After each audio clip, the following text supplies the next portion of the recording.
Pour commencer, Alex, est-ce que tu peux déjà te présenter, parler un peu de ce que tu fais? Alexandre Mallet. Ouais. Aujourd'hui, moi, je suis directeur technique à la demande, donc CTO on demand pour des très grands groupes. J'ai fait ça pendant 15 ans, donc de l'architecture software, du développement, back-end, front-end, mobile. Et aujourd'hui, j'ai la chance d'être aussi le directeur de Buldi, donc qui est mon ancienne boîte de freelance, qui est devenue en fait une agence IA. Commencer à amorcer un petit peu ce que tu faisais toi, du coup, avant Covid. Avant Covid, entre 10 à 15 personnes, chasseurs de tête spécialisés, qui viennent te voir, Ouais. qui te déplient le tapis rouge, qui sont prêts à te dire ok, tu gagnes combien, c'est quoi ton taux journalier, et dire ok, je te mets 200 de plus sur la table si tu viens. Mais après Covid, là par contre, ça a été fessé, on revient dans les bureaux, et ça a commencé à générer de la friction. Tu me disais, toi, t'étais beaucoup plus à l'aise de bosser depuis chez toi, t'as ta zone de confort, t'as ton matos, tu peux t'organiser comme tu veux, t'es plus efficace. Et en fait, tu comprenais pas pourquoi avant, en fait, tu pouvais faire ça depuis chez toi, puis après Covid, on s'est dit, bah non, en fait, tu viens, et ça commence à instaurer une contrainte supplémentaire. Maintenant, il y a tellement de développeurs qui sont insécurisés par l'intelligence artificielle. J'ai vu ça vraiment comme une opportunité de se dire ok, moi il y a des tâches rébarbatives qui me plaisent pas forcément. Comment je vais pouvoir avoir des outils qui vont m'aider à vraiment me concentrer sur ce qui me plaît, là où j'ai de la valeur. Ouais. Et pour moi, l'IA, elle sert à ça. Elle sert vraiment à ça. T'en es servi comme pour sublimer un petit peu ton travail, ton corps de métier, pour aller plus vite, plus efficacement, et être en fait, en gros, un dev optimisé, amélioré. C'est ça. Et à l'inverse, du coup, ça t'a permis de te démarquer sur le marché, tandis que les autres devs étaient un peu réticents à l'utilisation de l'IA, parce que c'était un peu triché, entre guillemets. C'est exactement ça. Et le gros problème en plus qui se passe dans ton corps de métier, c'est que maintenant tu as vu, tu as une sorte d'armée de Pokémon qui sont en train d'arriver, des experts IA, no-code, etc., qui commencent à faire des automatisations, qui sont présents sur les réseaux sociaux. Mais le truc, c'est que vu qu'ils publient, qu'ils sont déjà sur place, ils font rentrer du cash. Quand je vois des petits gamins ils arrivent, ils sont juste plus malins que nous. Ouais. Moi, j'ai aucun problème à dire, bah ouais, ils sont plus malins. Parce qu'aujourd'hui, lui, il vit bien, il est tranquille, il a compris qu'il y avait quelque chose à faire, qu'il y avait un vrai besoin, et nous, on n'y répond pas. Mais ça te crée une certaine frustration, tu vois, je pense. C'est un enfer. Et je sais même pas comment faire comme eux, en fait. Ouais. Tu sais, je sais que je suis techniquement plus compétent, mais j'ai pas cette facilité à se dire je vais créer du contenu, je vais montrer ce que je fais, comment le faire, il y a des codes. Et puis derrière, en fait, si t'es pas présent, les boîtes, elles vont juste prendre les mecs qui sont visibles, tu vois. Le mec qui est visible, qui montre son travail, je te prends, je bosse avec toi, tu vois. Et ça me fait penser à une autre problématique que tu peux rencontrer dans ton corps de métier de développeur, c'est le fait, en fait, d'être sur une ou deux grosses missions et d'être enfermé dans une sorte de salarié déguisé, tu vois. Ce qui s'est passé chez toi, tu vois. C'est exactement moi ce que j'ai vécu ces 15 dernières années. Mais c'est pas du entrepreneuriat. Ouais. En fait, c'est vraiment ce que tu as dit. C'est du salarié déguisé, dans le sens où on a une seule mission. On est un peu tenu pieds et mains liés à une mission, parce que souvent on a des NDA, on a des contraintes qui fait que on n'a pas le droit de paralléliser. Ouais. Et de l'autre côté, le jour où le donneur d'ordre il veut plus de nous, il a un problème budgétaire, etc., c'est un mois de prévenance, c'est fini. Ils savent que de toute façon, tout ton chiffre d'affaires dépend de eux, donc ils en profitent pour te faire des demandes un peu abusives. Là où avant, effectivement, ça nous plaît pas. J'ai 15 mecs par jour qui viennent me voir. Donc voilà, ça me plaît pas, désolé, je vais devoir partir. Et là, ils disaient, mais non, vas-y, reste, qu'est-ce qu'on peut faire pour te faire rester? Là, au jour d'aujourd'hui, c'est complètement l'inverse, et il y a une peur, justement, sur la prospection. La prospection, en fait, ça s'arrête jamais. Et moi, je dis, ouais, mais moi, je sais pas prospecter. C'est comme ça qu'on s'est rencontrés, voilà, en fait. C'est exactement comme ça. C'est parce que moi, je me savais, ok, il faut un coach. Il faut quelqu'un qui sait, qui connaît ces codes-là. J'ai pas le temps de passer du temps derrière de l'ingénierie, et de l'autre côté, de vérifier est-ce que je dis bien les bonnes choses, etc. Parce que on a tous essayé de faire 2-3 vidéos sur YouTube ou sur LinkedIn et éclater au sol. Moi, je suis le premier à avoir essayé d'utiliser des ads sans savoir comment ça fonctionnait. T'as mis 300 euros dans la machine et t'as perdu 300 balles, quoi. Voilà, et j'ai perdu 300 balles et je me suis dit, non, c'est nul, c'est fumé. Alors que c'est super, mais il faut connaître ces codes-là. Parce qu'il vous faut un système, en fait. Maintenant, en 2026, tous les devs doivent avoir un système. Un système de création de contenu qui montre votre expertise et qui attire des leads. Un système de présence où, quand je tombe sur ton profil, je me dis, ok, il est solide, ok, il peut m'aider, vas-y, comment je le contacte? Et puis ensuite, d'avoir ce système qui te permet, toi, de délivrer sans forcément que ça te prenne des heures et de pouvoir choisir les missions, tu vois. C'est réellement ce qu'on veut retrouver comme situation, celle où on récupère la main et le contrôle sur en fait notre business. Et puis être un espèce de salarié qui avance de mission en mission et on verra bien où je vais. C'est la problématique avec les profils comme toi, c'est-à-dire que vous êtes excellent dans votre domaine. Vous êtes capable de coder des trucs qui valent plusieurs millions, plusieurs milliards. Vous avez les capacités de le faire. Mais vu que vous avez toujours jusqu'à présent dépendu du bouche-à-oreille et en fait des gens qui venaient directement à vous, vous êtes invisible. C'est ça. Et tu peux être le meilleur au monde dans ton domaine, si personne sait que tu existes, tu resteras le meilleur pour toi. Et un truc aussi, dès qu'on a mis ça en place, c'est-à-dire juste refonte d'un profil LinkedIn solide avec une promesse, une clarté, etc. Tu as déjà des leads qui sont venus te voir. Bah, moi, ça a été le jour et la nuit. Clairement, j'ai juste ma promesse, ma page, comme tu me l'as dit, j'ai suivi. On a pris 2 heures, on a refait le truc, et puis ça a fait déjà... moi, je me suis dit un truc, c'est pas d'ego, tu fais ce qu'il dit de faire. Point. Cerveau au frigo. Et t'y vas. Tu m'as dit on fait ça. Au début, je me disais, oh, il n'y a personne qui va. Oh.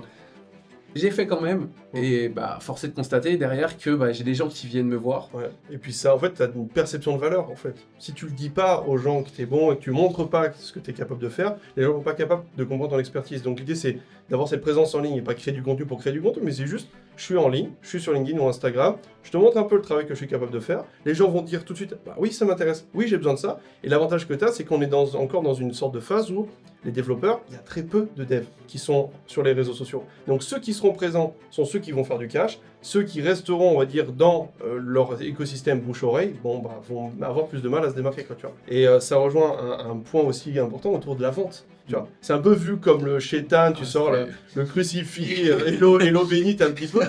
Mais un développeur qui sait utiliser les codes de la vente, c'est-à-dire qui sait présenter son savoir-faire, son expertise, créer du contenu et puis échanger, parce que la prospection c'est vu un petit peu comme le truc chétan, c'est juste comprendre que quelqu'un qui a un problème face à toi, c'est créer une discussion avec cette personne-là, échanger, faire un appel avec, comprendre son besoin, comprendre ses problématiques et lui trouver une solution simple, efficace. En fait non, c'est intéressant, on a un échange et on peut vraiment décider de ouais, je me vois bosser avec lui, ce sujet m'intéresse. Moi demain il y a des sujets où clairement ça m'intéresserait pas. Ouais.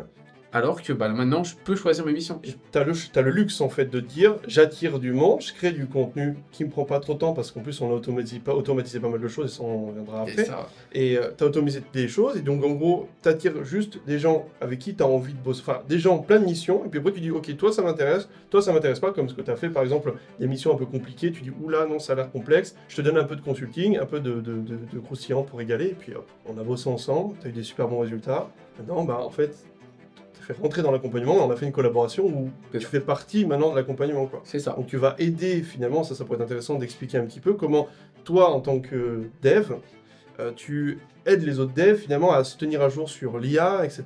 L'avantage de travailler par exemple avec un craftman qui a 15 ans d'expérience, c'est quand même d'éviter un certain nombre de chemins de passe que moi je me suis mangé quand même, et de fournir vraiment quelque chose qui marche. Ouais. Comment on peut utiliser ça, comment on le rend pas barbant, et on en tire de la valeur. Et les devs qui arrivent chez nous, ce qui est intéressant, c'est qu'ils vont avoir déjà une formation avec moi autour de apprendre à vendre son expertise, comment être visible sur les réseaux sociaux, comment créer du contenu, donc vraiment tout ce qui est pas du tout dans le corps de métier, et aussi un travail avec toi qui va être comment utiliser au mieux les nouvelles technologies, l'intelligence artificielle pour gagner du temps, être plus efficace, tu vois. Et puis toi, de ton côté aussi, tu vas aussi développer des outils pour automatiser la création de contenu, automatiser la prospection, tout ce qui prend du temps, qui est chiant, on va pas se mentir. En fait, il y a des outils clés en main. Tu cliques sur 3 boutons, on set up les systèmes, et puis ça se fait tout seul, tu vois. Et là où on a vraiment un élément de différenciation aussi, c'est mise en place d'un système qui te permette en 30 jours d'avoir une présence en ligne, de la visibilité, des leads qui arrivent en auto et choisir tes missions, mais aussi de proposer des missions. Les CTO en général, par exemple en France, mais en Europe, on se connaît à peu près tous. Ouais. On connaît qui a besoin de quoi, et moi en connaissant par exemple les skills d'une personne et ce qu'elle veut faire, je peux très facilement me dire ah ouais mais là il faut qu'il aille là, il va être génial. Donc en gros l'idée c'est tu as un système qui t'attire des leads et tu as aussi en plus cette opportunité d'avoir des leads qui arrivent. On va te proposer des missions. Nous, tous les deux, on travaille en collaboration sur des SaaS et tout ça. Donc, on va prendre aussi certains profils de l'accompagnement, on les fait venir et puis, du coup, on les fait bosser aussi sur nos projets, tu vois. On leur donne des rémunérations sur les projets qu'on lance, tu vois. Donc, l'idée, c'est de donner un peu un souffle nouveau à tous ces développeurs qui ont encore une expertise. Vraiment, c'est pour moi le corps de métier le plus demandé et la valeur ajoutée la plus forte de 2026 et de cette ère, de cette génération. Donc redonner un souffle à ces corps de métier-là qui sont en train de s'épuiser parce qu'il y a trop de technologie, ça va trop vite, et il y a trop de choses qui sont en train de se passer, pour les remettre un peu sur un piédestal et relancer la machine. On ferait un dernier volet sur l'accompagnement, du coup. Ouais. Qu'est-ce qui t'a donné envie déjà de me rejoindre au départ de l'accompagnement? Qu'est-ce qui t'a plu dans mon approche? Qu'est-ce que t'as aimé? Alors moi, c'est très simple. Toi, t'es arrivé, et t'es même le seul qui est arrivé avec une roadmap logique. Déjà, t'as essayé de comprendre ce que je faisais. Tu m'as guidé et après tu m'as montré une roadmap claire. Tu dis, on va commencer par ça. Tu fais ça, on va faire ça. Tu fais ça, on va faire ça. Et en fait, après, bah, moi, comme je t'ai dit, mon seul travail, c'était de se dire, ok, tu sais que tu sais rien. Voilà. Bah, tu mets, ouais, t'es ingé, ceci, cela. Et c'est pour ça Ton qu'on a eu ego. de bons résultats avec toi, parce qu'en fait, finalement, t'es parti du principe que et c'est logique. Moi, je sais pas. Montre-moi, je te montre un plan d'action. On a refait ton profil LinkedIn. T'as des leads qui sont arrivés. T'en as signé un. C'est même pas 1 ou 2 clients. Là, en fait, c'est 8 clients. Et là, d'un coup, en un mois, j'ai 8 missions qui sont toutes intéressantes. Et là, j'arrive avec l'autre problème. Je me dis, bah, j'ai envie de toutes les faire, moi. On a pu, tu vois, organiser des bootcamps, comme Ouais. ce qu'on fait là. Finalement, tu vois, j'en Ouais. ai pris 4 jours de régalade. Pareil, qu'est-ce que t'en as pensé un peu de ces 4 jours-là? Bah, moi, sur ces 4 jours, c'était vraiment game changer parce que c'est une façon beaucoup plus sympa quand même de se former et d'apprendre des choses. Et aussi de montrer que le modèle il marche. On fonctionne un peu comme un cluster et on est des gars, on est tous des experts dans nos différents domaines. Et le fait d'être en immersion totale, c'est un truc de fou. Il y a des synergies qui naissent en un petit week-end. C'est un truc de fou.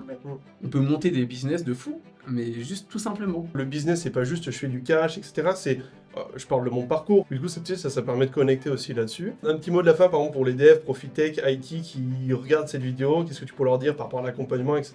Pour peut-être les rassurer par rapport à leurs peurs, peut-être les appréhensions qu'ils peuvent avoir, tu vois, par rapport à ce que toi tu as pu ressentir peut-être au début. Ouais. Pour moi, le plus simple, c'est d'essayer. Quand tu veux avoir certains skills, bah, tu vas dans une formation. Sur l'accompagnement, moi, dans ce que je vois, hein, et c'est même pas que moi, tu vois, c'est même pas que nous, c'est toutes les personnes qui ont bossé, qui se sont vraiment donné les moyens, tu vois, bah, ça a marché. Donc au bout d'un moment, essaye. Vraiment, essaye et tu vois si ça marche. Si ça a du sens, rien que la roadmap, tu vois, si ça a du sens et c'est logique pour toi, t'essayes. Merci monsieur. Ça régale.